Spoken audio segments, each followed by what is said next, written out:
इंसान हर काम रोबोट से ही करवाते हैं। आज की दुनिया में रोबोट्स इतने आम हो गए हैं कि हर घर में एक रोबोट परिवार के सदस्य की तरह रहता है। और हो भी क्यों ना, उन एआई रोबोट्स को इंसानों की मदद करने के लिए ही तो प्रोग्राम किया गया है। एआई रोबोट्स ने इंसानों की जिंदगी इतनी आसान बना दी है कि अब हर कोई अपने काम के लिए रोबोट्स पे ही डिपेंड रहता है। पर एक ऐसा भी बंदा है जिसे रोबोट शब्द से ही चिढ़ है। नाम है स्पूनर। एक सुबह स्पूनर अचानक नींद से जाग उठा। उसने एक बुरा सपना देखा था। सपना एक छोटी बच्ची का जो एक कार में फंसी हुई पानी में डूब रही थी। न जाने स्पूनर को वो एक ही सपना बार बार क्यों आता था, पर हर रोज की तरह उस सपने को भूलकर स्पूनर तैयार होकर अपने काम पर चला गया। स्पूनर एक पुलिस डिटेक्टिव था जो हत्याओं की तहकीकात करने में माहिर था। वो पुलिस स्टेशन में बैठा अपने काम पर लगा था। तभी स्पूनर को एक कॉल आया। वो कॉल था रोबोट्स बनाने वाली दुनिया की सबसे बड़ी कंपनी यूएस रोबोटिक्स यानी कि यूएसआर से। स्पूनर उसी वक्त सारे काम छोड़कर यूएसआर के हेडक्वार्टर में जा पहुंचा। वहीं उसकी मुलाकात हुई डॉक्टर एल्फ्रेड लेनिंग से। डॉक्टर लेनिंग ही वो शख्स थे जिन्होंने पहला एआई रोबोट बनाया था और यूएसआर कंपनी की शुरुआत की थी। डॉक्टर लेनिंग ने स्पूनर से मिलते ही कहा, कैसे हो बेटे, तुमसे दोबारा मिलकर अच्छा लगा। इस पर स्पूनर ने उनसे पूछा, क्या कुछ है जो आप मुझे बताना चाहते हैं? लेनिंग ने जवाब दिया, माफ करना, मैं सिर्फ चुनिंदा सवालों के ही जवाब दे सकता हूँ, तुम्हें सही सवाल पूछना होगा। तभी स्पूनर सीधे मुद्दे पर आया और पूछा, आपने अपनी जान क्यों ली? इस पर लेनिंग ने कहा, यही तो वो सवाल है डिटेक्टिव, जिसका जवाब ढूंढने के लिए मैंने तुम्हें बुलाया है। इतना कहकर लेनिंग गायब हो गए। ये बात चौंकाने वाली जरूर थी, लेकिन हकीकत यही थी। दरअसल अपने ऑफिस की बिल्डिंग से गिरकर डॉक्टर लेनिंग की मौत हो चुकी थी और अभी अभी स्पूनर ने जिससे बात की थी वो असल में डॉक्टर लेनिंग का एक होलोग्राफिक प्रोजेक्शन था, जिसे लेनिंग ने खास स्पूनर के लिए ही प्रोग्राम किया था। लेनिंग उस प्रोजेक्शन डिवाइस के साथ ही बिल्डिंग से गिरे थे, जिसके बाद उस डिवाइस ने ऑटोमेटिकली स्पूनर को कॉल करके वहां बुलाया था। लेनिंग का वो होलोग्राफिक रूप सिर्फ उन्हीं सवालों के जवाब दे सकता था जिसके लिए उसे प्रोग्राम किया गया था। अब स्पूनर समझ चुका था कि वो डिवाइस एक सुराग है और उसके वहां होने का मतलब है कि लेनिंग की मौत के पीछे जरूर कोई वजह है और लेनिंग चाहते हैं कि स्पूनर उनकी मौत की वजह का पता लगाए। इस सिलसिले में स्पूनर सबसे पहले कंपनी के सीईओ रॉबर्टसन से मिला, जिसने स्पूनर को लेनिंग के मौत की तहकीकात की पूरी छूट दे दी और साथ ही उसने अपने कंपनी की एक एम्प्लॉय को भी स्पूनर का साथ देने के लिए भेजा। वो एम्प्लॉय थी डॉक्टर केल्विन, जो रोबोट्स की साइकोलॉजिस्ट थी। वो लेनिंग के साथ रोबोट्स के आर्टिफिशियल ब्रेन पर रिसर्च करती थी। स्पूनर से मिलने पर केल्विन ने उसे बताया, मैंने डॉक्टर लेनिंग की साइकिक प्रोफाइल की जांच की थी। लेनिंग ने खुद को दुनिया से दूर कर लिया था। उनका पूरा समय बस मशीनों और रोबोट्स के साथ ही बीत रहा था। इस पर स्पूनर ने कहा, क्या तुम्हें लगता है लेनिंग अपने अकेलेपन की वजह से डिप्रेशन में चले गए होंगे, इसलिए उन्होंने अपनी जान दी? लेकिन केल्विन ने कहा, ऐसा हो सकता है, लेकिन ये अजीब बात है कि लेनिंग तो अपने कामयाबी की मुकाम पर थे। हम कुछ ही दिनों में उनके बनाए अब तक के सबसे एडवांस एआई रोबोट्स NS5 को दुनिया भर में डिस्ट्रीब्यूट करने वाले थे। लेनिंग का सपना था कि हर 5 इंसानों के बीच उनकी मदद के लिए हमारा एक NS5 रोबोट हो और उनका ये सपना पूरा होने वाला था। मुझे समझ नहीं आ रहा कि फिर भी उन्होंने अपनी जान क्यों दी होगी। तभी स्पूनर ने पूछा, क्या यहाँ सिक्योरिटी कैमरे लगे हुए हैं? इस पर केल्विन ने स्पूनर को दीवार पर लगे नीले रंग के स्ट्रिप्स दिखाते हुए बताया, ये सेंसर स्ट्रिप्स हैं जो सिक्योरिटी कैमरे की तरह काम करते हैं और 24 घंटे बिल्डिंग की निगरानी करते हैं। ये सेंसर स्ट्रिप्स इस बिल्डिंग में हर जगह मौजूद हैं और इन्हें कंट्रोल करती है विकी, यानी कि virtual interactive kinetic intelligence. Vicky दरअसल एक सुपर कंप्यूटर है जो इस बिल्डिंग के सिक्योरिटी सिस्टम के साथ ही साथ शिकागो शहर के सिक्योरिटी सिस्टम और ट्रैफिक को भी कंट्रोल करती है। इसके बाद केल्विन ने स्पूनर को बिल्डिंग के बीचों बीच ऊपर की ओर लगा एक डिवाइस दिखाया और बताया, ये सुपर कंप्यूटर विकी का ब्रेन है। विकी ही लेनिंग का पहला आविष्कार थी। ये बताने के बाद केल्विन ने कहा, विकी। उसके ये कहते ही वहाँ सुपर कंप्यूटर विकी का एक होलोग्राफिक रूप प्रकट हो गया। स्पूनर ने बिना देरी किए विकी से कहा, विकी मुझे लेनिंग के लैब की फुटेज दिखाओ, उनके बिल्डिंग से कूदने के 1 मिनट पहले की फुटेज। इस पर विकी ने अपना डेटा स्कैन किया, फिर कहा, माफ कीजिए सर, वो डेटा करप्ट हो चुका है। ये सुन स्पूनर ने कहा, ठीक है तो कल से लेकर अब तक की लैब के बाहर की फुटेज ही दिखा दो। इस पर विकी ने उन्हें लैब के बाहर की फुटेज दिखाई, पर उस फुटेज में उन्हें लैब के अंदर आता जाता कोई भी संदिग्ध नजर नहीं आया। स्पूनर और केल्विन को ये बात अजीब लगी। फिर वे दोनों लेनिंग के लैब के अंदर आ गए। स्पूनर ने देखा कि लेनिंग के लैब के अंदर ही उसका बेड लगा हुआ था। इसके बाद स्पूनर सीधा टूटे हुए कांच के विंडो के पास पहुंचा जहां से लेनिंग नीचे गिरे थे। वहीं एक स्टूल पर उसे हैंसल और ग्रेटल कहानी की किताब मिली। स्पूनर ने उस किताब को स्टूल से हटाया और उस स्टूल को एक दूसरे कांच के विंडो पे दे मारा, पर उस लोहे की स्टूल की जोरदार वार से भी कांच की विंडो पर केवल दरार ही आ पाई। स्पूनर ने केल्विन से कहा, देखा तुमने, ये एक प्रोटेक्टिंग ग्लास है। क्या बूढ़े लेनिंग में इतनी ताकत थी कि वो इसे तोड़ते हुए नीचे कूद पाते? जरूर किसी ने उन्हें यहाँ से नीचे फेंककर उनकी हत्या की है। लेकिन केल्विन ने कहा, हो सकता है लेनिंग ने यहाँ से कूदने का भी कोई तरीका निकाल लिया हो, क्योंकि इस लैब में कोई भी बिना आईडी के नहीं घुस सकता। और तुमने देखा ना कि कोई भी संदिग्ध लैब के अंदर नहीं आया। क्या इससे साबित नहीं होता कि लेनिंग की मौत हत्या नहीं बल्कि सुसाइड है? ये सुन स्पूनर ने एक नजर लैब के चारों ओर डाली। वहाँ हर तरफ रोबोट्स के पुर्जे रखे हुए थे। स्पूनर ने कहा, अगर बाहर से कोई अंदर नहीं आया तो ऐसा भी तो हो सकता है कि लेनिंग को मारने वाला इस वक्त अंदर ही मौजूद हो। ये सुनकर केल्विन समझ गई कि स्पूनर रोबोट्स की बात कर रहा है। केल्विन ने कहा, यह नामुमकिन है। हम अपना हर रोबोट रोबोटिक्स के 3 नियमों को ध्यान में रखकर प्रोग्राम करते हैं। एक बार को सूरज रात में निकल सकता है, लेकिन कोई रोबोट कभी किसी इंसान को नुकसान पहुंचा ही नहीं सकता। तभी स्पूनर ने अपनी गन निकाल ली और एक रोबोट के स्पेयर पार्ट्स वाले बक्से को चेक करता हुआ बोला, तब क्या होगा अगर इन रोबोट्स ने अपने प्रोग्राम को बदलना सीख लिया? स्पूनर ने इतना कहा ही था कि तभी उस बॉक्स से एक रोबोट उछलकर बाहर निकला और स्पूनर की गन को लात मारता हुआ गुलाटी मारकर एक जगह पर आ खड़ा हुआ। उसे देख स्पूनर ने अपनी जूते में छुपाई गन निकालकर उस पर तान दी। तभी केल्विन बोली, शांत हो जाओ स्पूनर, ये हमारी नई टेक्नोलॉजी का रोबोट है। ये रोबोट बस इंसान की नकल कर रहा है। जैसे इंसान खुद को प्रोटेक्ट करते हैं वैसे ये तुमसे खुद को प्रोटेक्ट कर रहा है। ये हमें कोई नुकसान नहीं पहुंचाएगा। केल्विन ने ये कहा ही था कि तभी उस रोबोट ने नीचे पड़ी स्पूनर की गन उठा ली। केल्विन उसे डीएक्टिवेट होने का कमांड देती रही पर वो रोबोट डीएक्टिवेट नहीं हुआ और दौड़ता हुआ खिड़की से बाहर कूद गया। तभी स्पूनर ने निशाना साधकर उस पर गोली चलाई, लेकिन वो गोली उसके पैर को छूती हुई निकल गई और वो रोबोट कई फीट ऊपर से सही सलामत नीचे कूद गया और वहाँ से भाग निकला। स्पूनर और केल्विन जब बिल्डिंग से बाहर आए तो उन्हें रास्ते में स्पूनर की गन और कुछ केमिकल की बूंदें गिरी हुई दिखाई दी। स्पूनर समझ गया कि उसकी गोली से उस रोबोट का पैर डैमेज हो गया है, जिससे वो केमिकल निकला। स्पूनर ने केल्विन से पूछा वो रोबोट कहाँ गया होगा। इस पर केल्विन ने बताया उसे रिपेयर की जरूरत है, इसलिए वो जरूर हमारे असेंबली फैक्ट्री में गया होगा। ये सुन स्पूनर ने फौरन अपनी पुलिस टीम को उस भागे हुए रोबोट के बारे में इतला कर दिया और केल्विन के साथ उनके असेंबली फैक्ट्री में जा पहुंचा। उस फैक्ट्री में ही रोबोट्स को बनाया जाता था, लेकिन वहाँ कोई भी वर्कर्स नहीं थे। सारा काम मशीनों और रोबोट से ही होता था, यानी कि अब रोबोट्स ही रोबोट्स को बनाते थे। केल्विन स्पूनर को एक बड़े से हॉल में ले आई जहाँ कई सारे रोबोट्स असेंबली प्रोसेस से निकलकर आगे के प्रोसेस में जाने के लिए तैयार खड़े थे। केल्विन ने स्पूनर को बताया हमारी ये फैक्ट्री एक दिन में कुल 1000 NS5 रोबोट्स बनाकर तैयार करती है, उस हिसाब से यहाँ 1000 रोबोट्स होने चाहिए।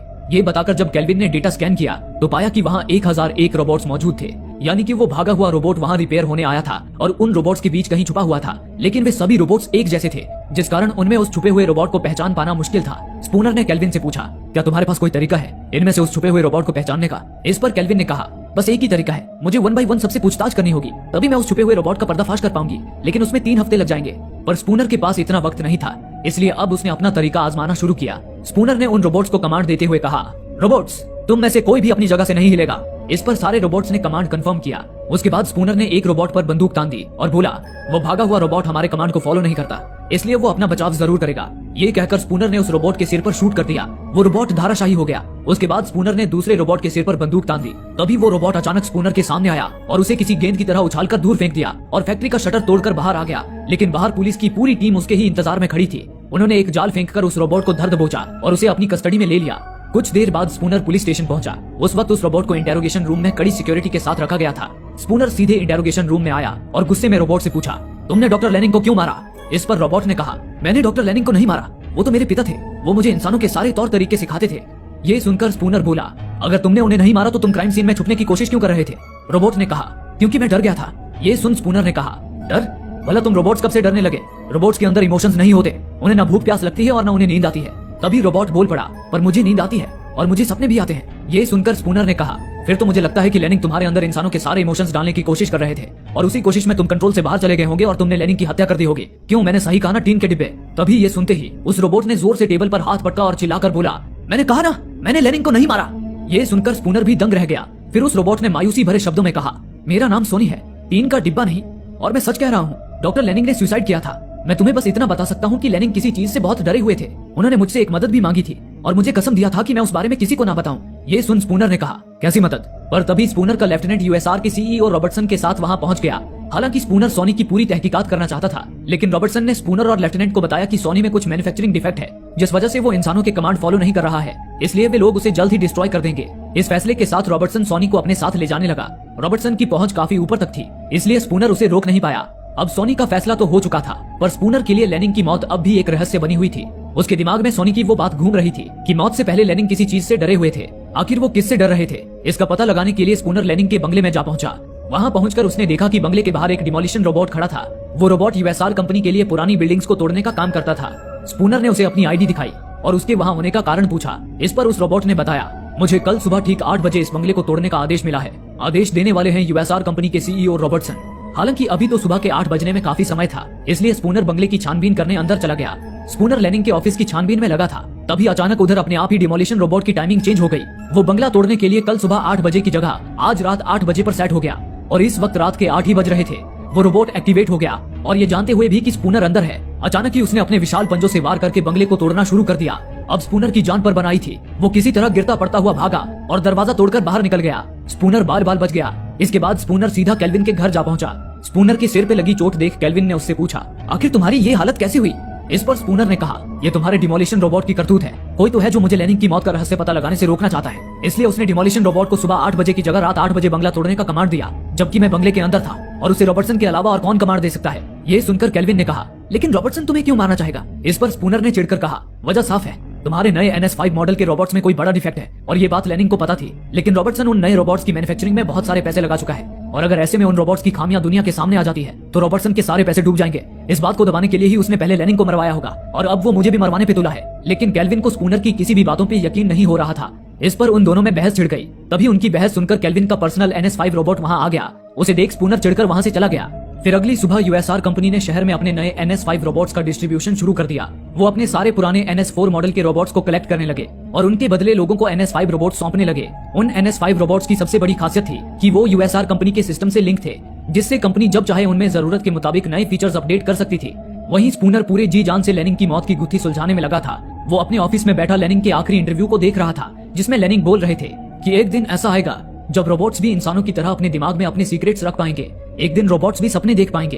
तभी स्पूनर के दिमाग में एक बात आई कि बाकी रोबोट से अलग रोबोट सोनी सपने देख सकता था। स्पूनर को ये बात अजीब लगी कि लेनिंग ने सिर्फ सोनी को ही सपने देखने के लिए प्रोग्राम क्यों किया। स्पूनर समझ गया कि सोनी के सपने में कोई तो राज छुपा है। वो एक बार फिर सोनी से मिलने पुलिस कार से USR हेडक्वार्टर की ओर जाने लगा, जहां इस वक्त केल्विन सोनी की खामियों का पता लगा रही थी। सोनी एक यूनिक रोबोट था, इसलिए केल्विन उसे ऐसे ही नष्ट नहीं करना चाहती थी।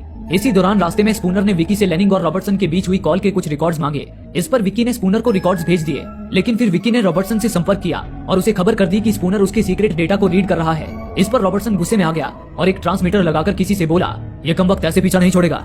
उधर दूसरी ओर स्पूनर अपनी कार को ऑटो पायलट मोड में डालकर आराम से USR के हेडक्वार्टर की तरफ बढ़ रहा था। तभी अचानक 2 कंटेनर ट्रक्स वहां आए और उन्होंने आगे और पीछे से स्पूनर की कार को घेर लिया। उसे देख स्पूनर कार को मैनुअल मोड में ले आया। इतने में ही उन कंटेनर्स का दरवाजा खुला। वो कंटेनर्स रोबोट से भरे हुए थे। अचानक ही उन रोबोट्स के अंदर लाल लाइट जल उठी और वो कंटेनर से निकलकर किसी आदमखोर भेड़ियों की तरह स्पूनर की कार पे कूद पड़े और उसे मारने की कोशिश करने लगे। लेकिन स्पूनर भी ऐसे ही हार मानने वालों में से नहीं था। वो किसी तरह उनसे बचता हुआ पूरी तेजी से कार भगाने लगा और उन्हें अपनी कार से कुचलने लगा। स्पूनर ने एक के बाद एक सारे रोबोट्स के अंजर पंजर ढीले कर दिए, लेकिन अंत में उसकी ही कार एक जगह पे आकर क्रैश हो गई, जिससे स्पूनर थोड़ा घायल हो गया। तभी उधर उस रास्ते पर कई सारे रोबोटिक ट्रक्स आ गए। चंद पलों में ही उन्होंने उस रास्ते पर टूटे हुए रोबोट्स को समेटकर स्पूनर और रोबोट्स के बीच हुई लड़ाई के सारे सबूत मिटा दिए।